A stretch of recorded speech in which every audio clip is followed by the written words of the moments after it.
Oi, gente! Vamos começar mais um conteúdo de língua portuguesa, gramática, que é um assunto chamado regência, certo? Será que você já ouviu essa palavra? Será que você sabe do que se trata? Vamos saber agora. Olha só essas duas frases. Ainda tenho esperança do contrário e pegaremos o autor do roubo. Observe que esperança é um substantivo que ele precisa de um complemento. Ainda tenho esperança. Esperança de quê? Do contrário. E esse outro de baixo é um verbo, né, que está em destaque. Pegaremos. Pegaremos o quê? O autor do roubo. Então, esperança pede um complemento e pegaremos também pede um complemento. A regência é justamente isso. É uma relação sintático-semântica, ou seja, tem a ver com a estrutura, mas também com o sentido, entre um termo regente, que é aquele que exige a presença de um complemento, como no caso de esperança, como no caso de pegaremos, certo? E o termo regido, que são aqueles que complementam o termo regido, seus complementos. Tá bom? Vamos ver na frase como é que isso acontece. Ainda tem esperança do contrário. Veja, esperança, que é o termo que pede um complemento, é o termo regente. Do contrário, que é o complemento de esperança, é o termo regido. Pegaremos, que é o verbo que pede um complemento, é o termo regente, e o autor do roubo, que é aquele que está sendo o complemento de pegaremos, é o termo regido. Então, isso é uma regência. A gente vai estudar a relação entre esses termos, o termo regente e o termo regido. E por que a gente estuda isso? Porque a gente precisa saber se nessa relação vai precisar de uma preposição no início do termo regido ou não, ou seja, no início do complemento.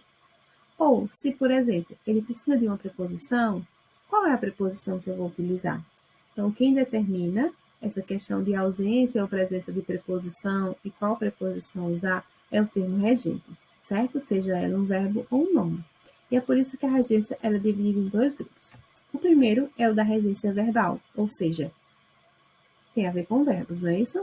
É uma relação de dependência entre os verbos, que são verbos transitivos, né, porque eles precisam de um complemento, e os termos que os complementam, que pode ser objeto direto, quando não tem preposição, e o objeto indireto, quando tem preposição, ok? Então, vamos ver alguns exemplos de algumas regências de verbos. O verbo namorar. O verbo namorar, eu digo assim, Maria namora Fábio. Esse verbo ele vai ser transitivo direto.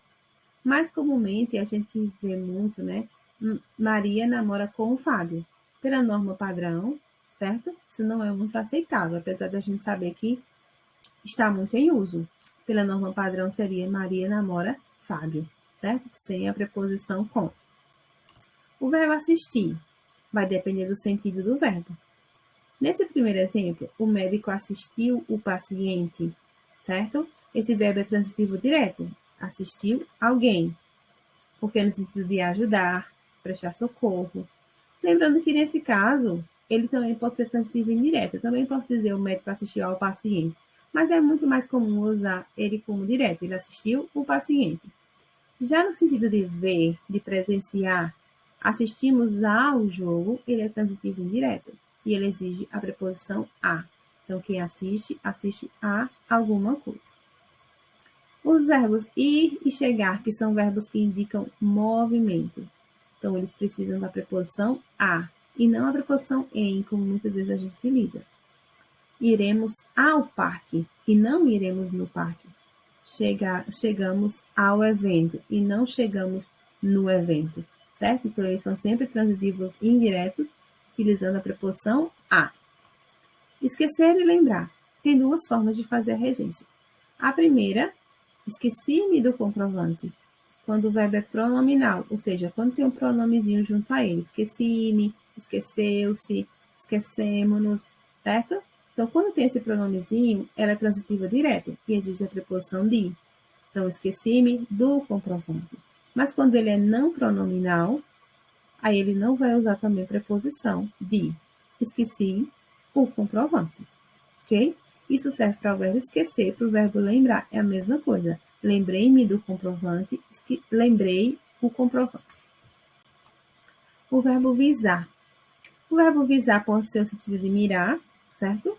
O atacante visou o canto do gol. Então, ele mirou o canto do gol, ele viu ali o canto do gol. Ele é transitivo direto, ele visou o canto do gol, ok? Mas, se for no sentido de ter por fim o objetivo, ter um objetivo, ele vai ser transitivo indireto. Estudava visando ao vestibular, usando a preposição a. Mas também é muito comum no cotidiano, na informalidade, eu usar como transitivo direto, certo? Mas pela norma padrão, a gente preza que se use a preposição a.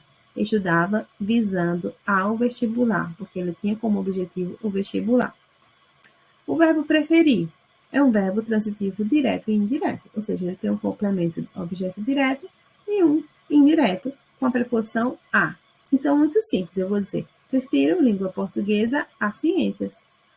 Fábio prefere coxinha a pastel, certo?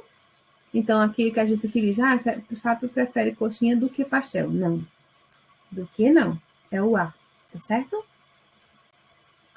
O verbo implicar pode também ter dois sentidos.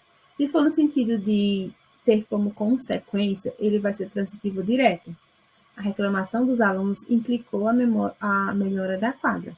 Então, teve como consequência a melhora da quadra.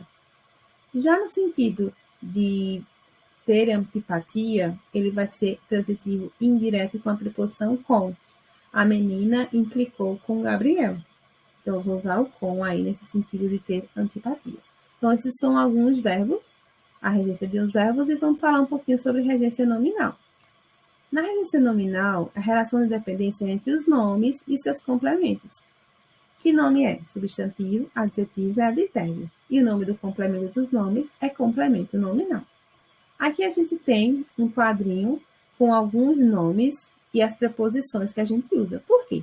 Porque todo complemento nominal ele tem preposição, diferente do verbo que alguns vão ter e outros não, né? Vão ser diretos, indiretos, são. Complemento nominal todos têm preposição. A questão é saber qual preposição eu vou usar. Então, a gente tem esse quadrinho, por exemplo, acordo, pode ser acordo com, acordo entre, acostumado a, acostumado com, adaptado a, adaptado para, adequado a, ansioso para, ansioso por, e assim por diante, certo? E aí a gente vai ver por quê. Essa questão de ter mais de uma preposição vai depender do sentido. Coloquei aqui 2 títulos dos livros de Júlio Verne.